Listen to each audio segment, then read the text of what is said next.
sex with his baby. The disturbing video was found on the worker's laptop.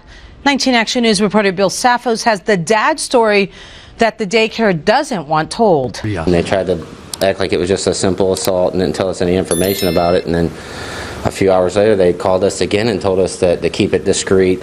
I still haven't wrapped my mind around it. I mean, that's every parent's worst nightmare. He asked us to tell Elyria and Amherst, two small Ohio towns where life moved at a steady, predictable rhythm.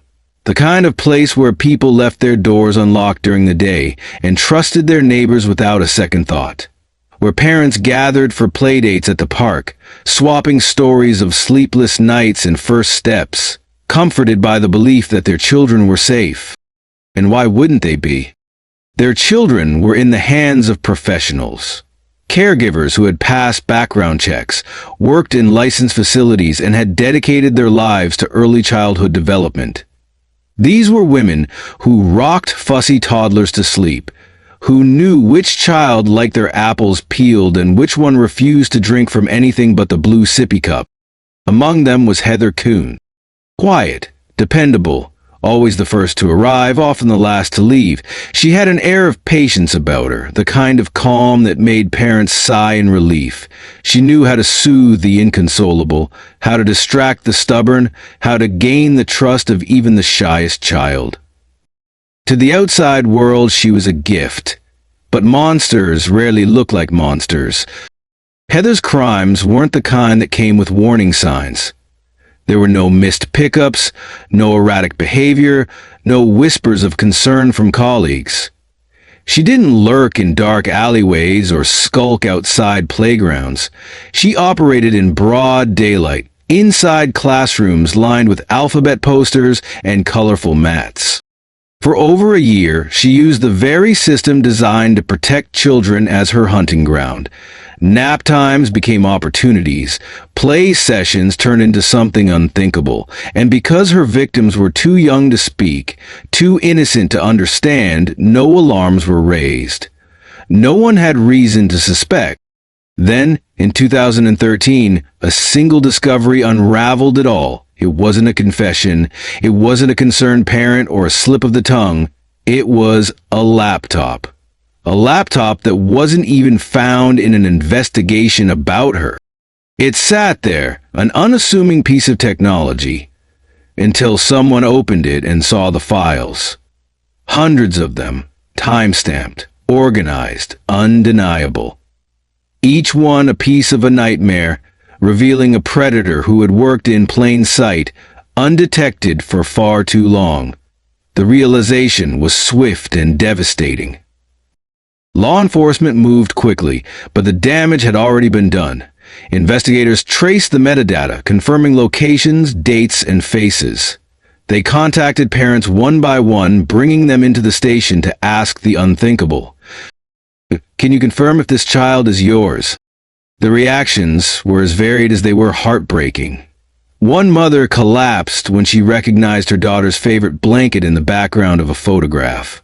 A father stormed out of the room, refusing to believe it, until an officer described a birthmark in a place only a parent would know. In a single night, a community was shattered. The daycares, once considered safe havens, became crime scenes. Playgroups dissolved into grief-stricken gatherings. Parents, who had once exchanged small talk of compliments about the supervision and ultimate care given to their children, were in pain and utter disbelief. The plot thickens, and I'm sure you're just as curious as I am to unravel the tangled threads of this intriguing tale. You're not ready to leave just yet, are you? Of course not. You want to know the juicy details, the shocking revelations, and the surprising twists that led to her downfall. Who was her boyfriend? And what was his role in this saga? Why did she store those secrets on her personal computer? And what was she feeding him? Exactly. The questions are endless, and the suspense is killing us. So, sit back, relax, and get ready to dive into the depths of this scandalous story. We're about to take a wild ride, and I promise you, it's going to be a bumpy one. Stay tuned, folks, as we delve into the fascinating world of secrets, lies, and betrayal. The truth is about to be revealed, and you won't want to miss it. A huge thank you to our amazing subscribers and viewers for joining us on this journey into the world of true crime. We're honored that you've chosen to spend your time with us, and we're grateful for your trust and support. If you're new here, consider subscribing and hitting that notification bell to stay up to date on our latest captivating stories. Your engagement means the world to us, and we can't wait to share more thrilling and thought-provoking content with you. In the quiet town of Oberlin, Ohio, a disturbing tale of deceit and betrayal was unfolding. Heather Koon, a 25-year-old employee at ABC Kids Childcare in Elyria, Ohio, seemed to have it all together: a steady job, a fiancé, and a life that appeared normal to those around her. To her friends and neighbors, Heather was the epitome of cool and calm, collected and quiet. She was the kind of person who kept to herself, never causing any trouble or raising any suspicions. They saw her as a gentle soul, always willing to lend a helping hand, and never once did they suspect that anything was amiss. But beneath the surface, a darker reality was lurking. Her fiancé, James Osborne, a man 12 years her senior, had a menacing past as a convicted sex offender. As their relationship became public knowledge in 2013, the community was shocked to discover the depths of their depravity. The details of their early lives, education, and how they met were shrouded in mystery. But one thing was certain: their actions would have far-reaching consequences, leaving a trail of devastation and heartbreak in their wake. It was as if Heather had been living a double life, one that was hidden from the prying eyes of those around her. Her friends and neighbors were left stunned and bewildered, wondering how they could have been so blind to the evil that was lurking in their midst. It was the year 2007 when James Osborne's dark past first came to light. He was indicted on 2 counts: pandering obscenity involving a minor and pandering sexually oriented matter involving a minor. 3 years later, in 2010, Osborne pleaded guilty to the indictment, and in 2011, he was sentenced to 5 years of community control. The terms of his sentence were clear. He was to abide by several restrictions and requirements, including limitations on his computer use and interactions with minors. Additionally, he was classified as a Tier 2 sex offender, a designation that reflected the severity of his crimes. As part of his community control, Osborne was required to register his address with the authorities. Initially, he listed his mother's address as his place of residence. However, it soon became apparent that he had other plans. He began a relationship with Heather Koon, and the two of them sought to reside together. Osborne's probation officer, David Gall, warned him to check with him or the sheriff's office before signing a lease or moving to ensure that the residence was not too close to a school or other prohibited location. Despite this warning, Osborne and Koon signed a lease on a house on Blaine Street in October 2011, and Gall informed Osborne that he could not stay at the residence due to its proximity to a school, but he could visit there. However, it soon became clear that Osborne was not adhering to the terms of his community control. Gall had been to Osborne's mother's house on several occasions, but Osborne was never there, and his bedroom always looked tidy and unoccupied. It wasn't until 2013, when Gall and the sheriff's department received anonymous calls, that they discovered Osborne was living at the prohibited address on Blaine Street with Koon. Gall and Deputy Deborah Hurlburt of the Lorain County Sheriff's Office paid a visit to the residence to investigate. When they arrived, Gall noticed through a window that Osborne was using a laptop, a clear violation of his restrictions. Upon entering the residence, Osborne admitted that he was staying there 3 to 4 nights a week and that his mail was delivered there. Gall's discovery of Osborne's internet use and iPhone, which also had internet access, was a significant breach of his community control. Deputy Hurlburt examined the phone and found compromising photos of young girls, a disturbing revelation that led to Osborne's arrest for violating community control. His phone and laptop were confiscated, and a thorough investigation was launched. In a shocking display of defiance, Heather Koon initially denied any wrongdoing, refusing to acknowledge the heinous crimes that would eventually land her in the midst of a notorious child abuse scandal. But as the evidence against her mounted, her lawyer, Dan Whiteman, would later reveal a disturbing narrative, one that painted Koon as a victim of manipulation rather than a calculating predator. According to Whiteman, Koon's actions were influenced by her boyfriend, James Osborne, a convicted sex offender with a history of exploiting and controlling those around him. As the investigation into Koon's crimes began to unfold, it became clear that she had been living a double life. On the surface, she appeared to be a normal and caring individual, working at a local daycare center in Elyria, Ohio. But beneath the facade, she was hiding a dark and menacing secret. The evidence would eventually reveal that Koon had videotaped herself raping 4 innocent children at the daycare center, and had sent the disturbing footage to Osborne. The scope of the charges against Heather Koon and James Osborne was staggering, with Koon facing a whopping 40 counts and Osborne confronting a staggering 81-count indictment. The Lorain County grand jury had meticulously crafted the charges, leaving no stone unturned in their pursuit of justice. As the cases against them progressed, both Koon and Osborne opted to plead guilty to a multitude of charges, acknowledging their culpability in the heinous crimes. However, in a strategic move, their lawyers successfully argued that certain charges were allied offenses, meaning that the court was legally barred from imposing sentences for them. This clever maneuvering resulted in the dismissal of several charges, narrowing the focus of the prosecution. Despite their guilty pleas, Koon and Osborne remained resolute in their denial of the specifications that would have designated them as violent sexual predators. They chose to contest these specifications, opting to take their chances in court rather than acquiesce to the label.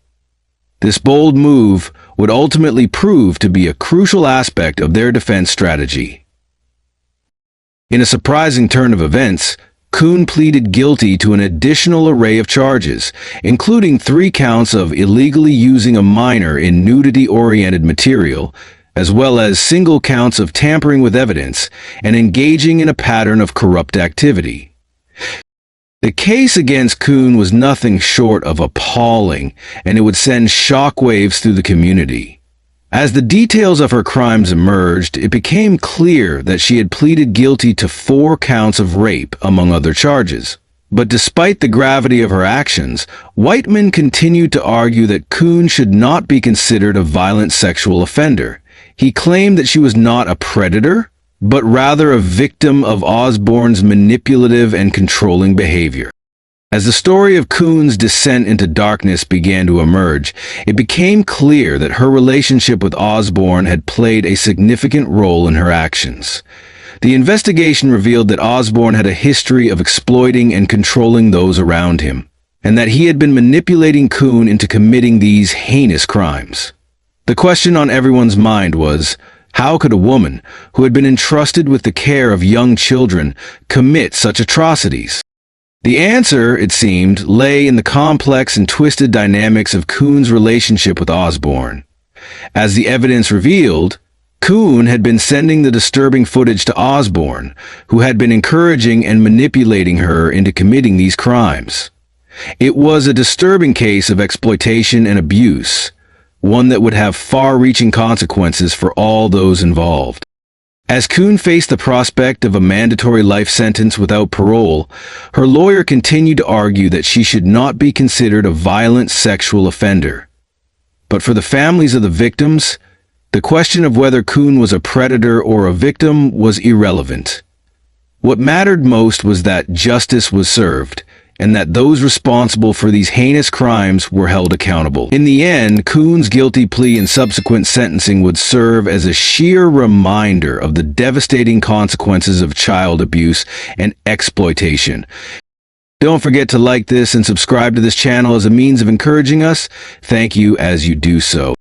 The mother of one of Koon's victims sat across from the interviewer, her hands clenched so tightly that her knuckles turned white. She took a deep breath, steadying herself before she spoke. The anger in her voice was cold, sharp, but only just. "I want them to give her the max," she she said, her words unwavering. The judge has the opportunity to impose life without parole, and should, because I believe she deserves every single day of that sentence. Her child had been one of Heather Koon's victims, one of 4. For this mother, there was no debate, no room for sympathy.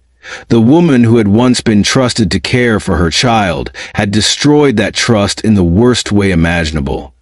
Now, the only thing left was justice, or whatever version of it the court was willing to hand down. Koon had already pleaded guilty, finally forced to face the weight of what she had done. 4 counts of rape, 4 counts of kidnapping, 4 counts of pandering obscenity involving a minor, 3 counts of illegal use of a minor in nudity-oriented material, tampering with evidence, engaging in a pattern of corrupt activity. The list of charges was as long as it was horrifying, and yet, for the families left in the wreckage, it still wasn't enough. A trio of civil lawsuits had already been filed. Legal battles that named not just Koon, but also ABC Kids Childcare, the very place that had allowed her to be alone with the children she was supposed to protect. When asked for comment, the daycare declined to respond. Silence. That was what the families had been met with from the beginning. But silence wasn't an option now. Because beyond the legal battles, beyond the courtrooms and the paperwork, there was still one looming question, one that burned in the minds of everyone affected. Was Heather Koon truly the monster they believed her to be? Her defense attorney, Daniel Whiteman, had his own version of the story.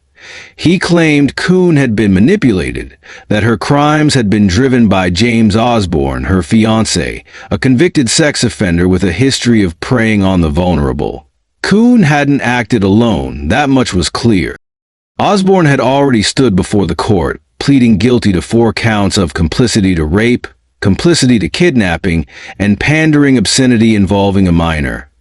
He admitted to engaging in a pattern of corrupt activity, failing to register as a sex offender, and illegally using a minor in nudity-oriented material. The law had caught up with him. But for the victims, it wasn't just about him. It was about her. And for this mother, this woman who had to live every day knowing what had happened to her child, Heather Koon's regrets meant nothing. I feel no remorse from her, she said, the steel in her voice unmistakable. She wasn't interested in apologies. She wasn't interested in excuses. I'm glad we don't have to go through a trial. I'm glad she didn't drag it out with a trial because she obviously knew it wasn't going to work out for her. There was no forgiveness here, only the hope that the court would do what needed to be done. The mother sat in quiet anticipation, waiting for the day that would finally bring closure, not just for herself, but for her daughter. Sentencing. The word alone felt like a promise, a long-awaited ending to the nightmare that had consumed their lives for years. I'm anxious for the sentencing so my daughter and my family can finally put this all behind us and move on a little bit, she admitted, the weight of exhaustion in her voice. I'm glad she won't be able to victimize anyone else. That much, at least, gave her some solace. But nothing could change the fact that she had never seen this coming. Like so many parents, she had placed her child in daycare, believing she was making the right decision, giving her daughter a safe place to grow, to learn, to be cared for. She had done what any working parent would have done, never once thinking that in doing so, she was placing her child in harm's way. To a certain degree, you completely trust these people to do the same job you are doing, she said, her voice steady but laced with disbelief. When working with all female child caregivers, your expectation is that this won't happen. You don't think a woman is going to do something like this. But she had, and the damage was done. Her daughter had not been the same since 2013. The once bright, talkative little girl had grown quieter, more withdrawn. The changes weren't just emotional. They were tangible, visible in ways that shattered her mother's heart every day. I think it's always in the back of my mind that this could have lasting effects on her, but I'm hoping she was young enough where it won't, she explained. Then, after a pause, she admitted, "But it's always in the back of my mind that it could forever impact her. She has regressed on quite a few things that would have been easy for her, had this not happened." Before all of this, her daughter had been fully potty trained. That changed. "She regressed after this happened," the mother said simply, the weight of the words evident.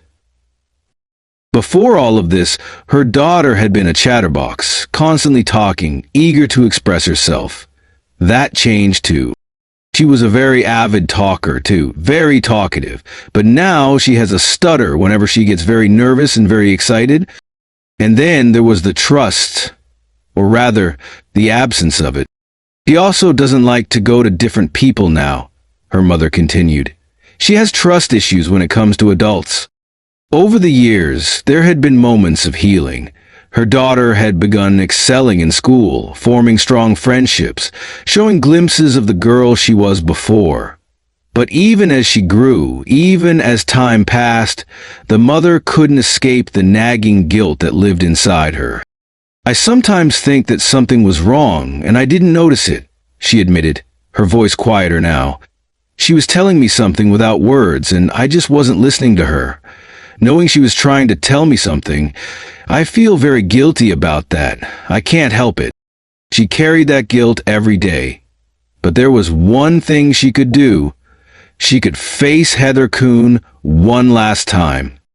"I have been writing my impact statement for a couple of years now, and have been changing it, adding to it," she said. "It's up to 5 pages right now. I have plenty to say to her. There are some things I need to say to her before I never have to see her again." She would say what needed to be said, and then she would walk away. But even then, healing wouldn't come instantly. "This whole thing is still going on for us. It's not finished yet," she admitted. "Over the years, you heal a bit here and there, but then the bandage gets ripped off whenever there's another hearing or another delay. We're ready to put this behind us and not have to worry about the next court date." And now, finally, that day was coming. The day when the past could no longer touch them. Osborne waived a probable cause hearing and admitted that probable cause existed for the violations. In December 2014, the trial court found him in violation of community control and sentenced him to 8 years in prison. Throughout the investigation and trial, the competence and diligence of the police officers involved were evident. Gall's attention to detail and Deputy Hurlbert's thorough examination of the evidence were crucial in building a case against Osborne. In a surprising turn of events, Craig Brusnahan, the attorney representing James Osborne, revealed that his client has expressed deep remorse for his actions. "My client can't take back what happened and is sincerely regretful for what he has done," Brusnahan said, highlighting the complexity of Osborne's emotions. This statement suggests that Osborne has been grappling with the gravity of his crimes and is truly sorry for the harm he has caused. Meanwhile, Dan Whiteman, Heather Koon's attorney, offered a fascinating insight into his client's personality. "If you'd meet her and talk to her, she's a very engaging and charming young lady," Whiteman said, painting a picture of Koon that is vastly different from the public's perception of her. He added, "Really, her personality doesn't fit any of the things she's charged with," implying that there is a disconnect between Koon's charming demeanor and the horrific crime she has committed. These words, spoken by Whiteman, humanize Koon and raise questions about the nature of her crimes and the factors that contributed to her behavior. Be cautious of the people you trust, especially when it comes to the care of your children. The case of Heather Koon and James Osborne serves as a sheer reminder that even those who seem normal and trustworthy can hide dark secrets. Always thoroughly vet and monitor those who interact with your children and be aware of the signs of potential abuse. Remember, it's always better to err on the side of caution when it comes to the safety and well-being of your kids. We hope you enjoyed the video and learned something new. Because you did, subscribe to our channel and hit the like button to show your appreciation. Additionally, tap the notification bell to be kept abreast with our latest videos and ensure you don't miss out on any new content. This will keep you informed about our upcoming true crime stories and allow you to stay engaged with our community. Thank you once again. Your support means a lot to us.